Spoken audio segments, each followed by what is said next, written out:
Quelques secondes pour trouver son nom, puis place aux éclats de joie. Ça y est, pour une majorité d'entre eux, ils sont bacheliers. Les résultats du bac sont tombés vendredi matin. À Sarreguemines, ce sont les élèves du lycée Simon-Lazare qui les ont découverts en premier. Ici, le cru de cette année est hétérogène. Nous sommes en progrès dans la filière hôtelière, donc cuisine et services.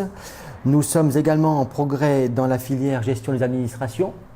Et nous sommes en progrès dans la filière boulangerie-pâtisserie, avec d'excellentes nouvelles, puisque nous avons un major académique dans la filière boulangerie-pâtisserie et un major académique dans la filière hôtellerie.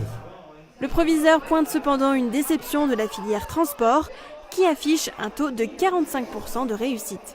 Ce sont des élèves qui ne se sont pas présentés à toutes les épreuves, qui étaient absents aussi au contrôle continu, et pour certains qui n'ont pas réalisé leurs 22 semaines de stage pratique en entreprise. Dans les poubelles du lycée Henri Nominé, les fiches de révision qui ne servent plus.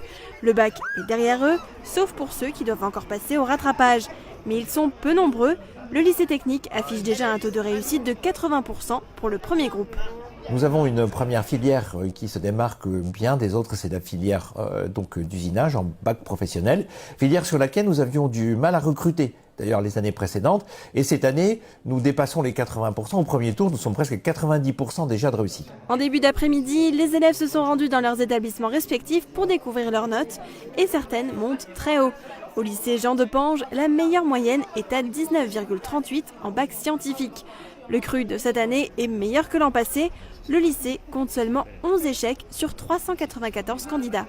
Nous avons 48 mentions très bien, nous en avions 51 l'année dernière. Bon, à trois mentions bien, ça se rejoint. On m'a dit que l'épreuve de mathématiques était un peu plus compliquée, que les épreuves étaient un peu plus compliquées cette année. Mais bon, 48 mentions très bien, vraiment on ne peut pas... C'est remarquable. En 2017, l'institution Sainte-Chrétienne affichait un taux de réussite de 100% au bac. L'exploit ne sera pas réitéré cette année. Un seul élève a échoué aux épreuves sur les 51 présentées et 7 se rendront aux épreuves de rattrapage. Avec le nouveau système Parcoursup, les élèves savent où ils effectueront leurs études supérieures avant d'avoir les résultats du bac. Alors on peut se poser la question, avoir une mention, est-ce encore utile ? Effectivement, c'est beaucoup le dossier de toute l'année en fait qui est pris en compte dans Parcoursup.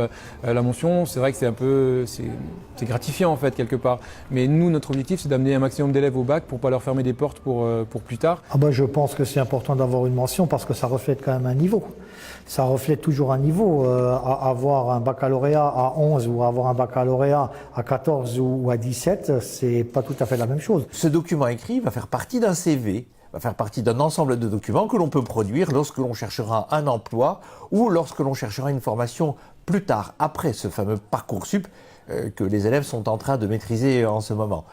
Donc cette mention, cette petite note, avec une mention bien, très bien, etc., c'est toujours quelque chose en plus. Les emplois sont nombreux à s'offrir à nos élèves, mais avec une mention bien ou très bien, je pense que l'employeur aura encore plus envie d'embaucher les élèves qui viennent de notre lycée. Dès le 11 juillet, après les dernières épreuves de rattrapage, tous les bacheliers pourront profiter des vacances avant d'entamer pour certains leurs études supérieures.